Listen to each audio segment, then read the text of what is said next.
Welcome back, everybody. Today I'm going to teach you how to use and create views in Monday.com. Views are a powerful way to organize and visualize your project data in different formats, whether you need a filtered table, a visual chart, or a Kanban board layout. This feature helps you and your team see exactly what matters most without cluttering your workspace. Also, if you're interested in business tools that could improve your workflow, I've dropped a few links in the description down below. Let's start by accessing your board. First, log into your Monday.com account using your credentials. Once you're in, navigate to your workspace where all your boards are stored. From there, click on the board name you want to work with to open it. This brings up your current board view with all its items and columns visible. Now we'll add a new view to your board. Look for the plus icon located right below the board title. You'll find it next to your existing view tabs at the top of the board. Go ahead and click that plus icon and a menu will appear showing different view types you can create. From this menu, select the view type that fits your needs. For example, you might choose table for a filtered list view, chart if you want visual representations of your data, or Kanban for a card-based layout that's great for workflow management. Each view type serves a different purpose, so pick the one that matches how you want to see your information.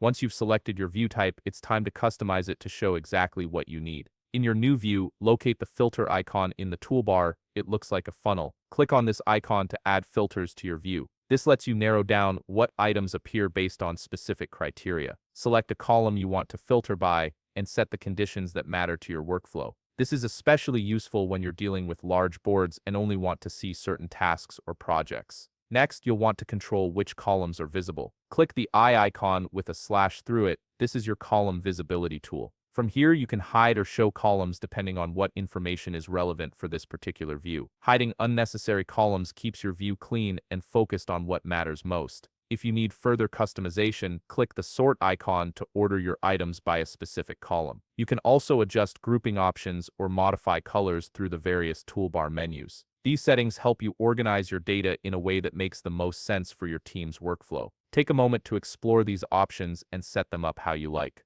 Finally, once you're happy with how everything looks, make sure to save your changes. Click either Save to this view if you're modifying an existing view, or Save as New View if you want to create a separate view with these settings. This ensures all your customizations are preserved and you can switch between different views whenever you need them. And there you have it, you've successfully created and customized a view in Monday.com that helps you see your project data exactly how you need it. If you found this video helpful, please leave a like, subscribe, and see you in the next video.